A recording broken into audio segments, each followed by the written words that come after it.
Welcome to Morning Karate Thought number 7. Today, safety in sparring. The thought was sparked by the question on one of my videos.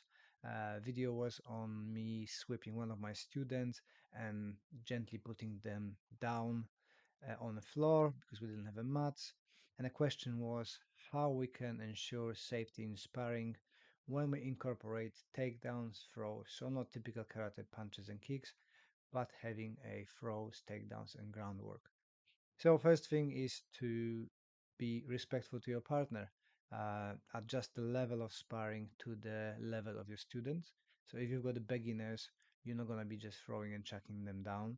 They need to learn break falls and accustom to movements, entries, clinches, throws. So if they pass that stage, then you can start introducing a bit more free sparring. Best option having a mats, crash mats for practicing the throws. If you've got a normal mats, just don't do high throws and high velocity throws.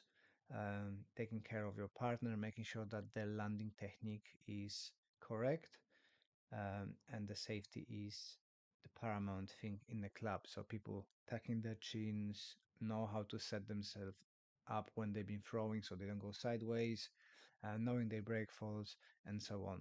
But as well pairing the students with either the similar level of fighting or with a much better partner who have control and can perform the throws by controlling them. So no, just throw and see what happens, but they can control all the parts of the throw. Um, Obviously, having a mats help, having an environment and that you don't have an obstacle in it, the people don't throw in themselves other, so appropriate space between. We sometimes do a sweeps and takedowns on a wooden floor, but then we're making sure that the students are very careful and there is no ego because the most of the injuries happening when the sparring escalates.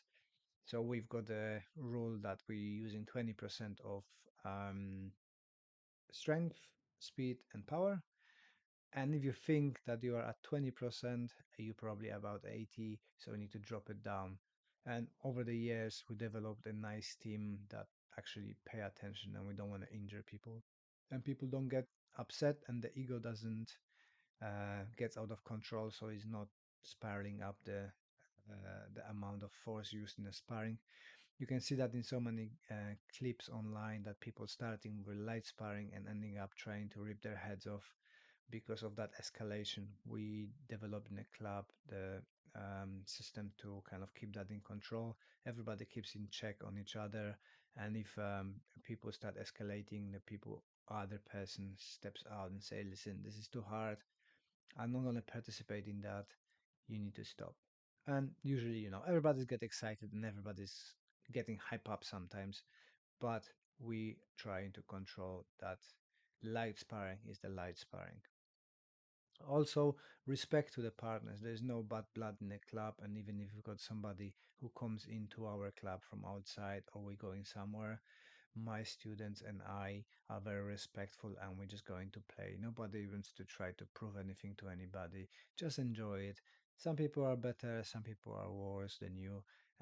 It's just the way it is. So accept that, if you've been thrown, fine, I'm being thrown. Don't try to resist it 100%. Allow other people to execute what they set up for. And I like that approach as well. In our club, if you feel that there's somebody set you up for a throw properly, we're trying to not defend it for all cost. You resist a bit, but if you feel that they've got everything set up properly, you allow them to do it. Because in that way, they're gonna feel great about what they've done, and as much as they enjoying it, they want to do more. If they do more, they're getting better at it, and then they can perform it under more pressure and stress like competition or fighting. So we allow people to do the techniques that they do and let them enjoy it and they get better. Another way as well, if somebody does it to me, I allow them to do it to me, but I expect in return that when I've got a clear setup, people will not fight me back, um, maliciously. I don't want them to just stay there and okay, let me throw me, but I want them to resist a little bit. But when I'm mid throw, I rather they focus on their ability to land safely instead of trying to stop me for all cost and then risk both my injury and their injury. Hope that's something is kind of understandable, and I think that most of the clubs have the same approach.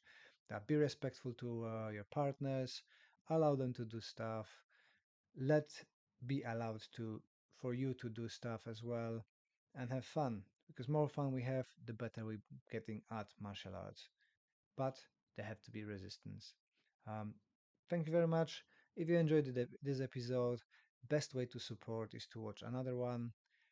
Subscribe, like, hit that notification bell so you not miss tomorrow's videos. Checking out. See you later. I'm Les Bubka.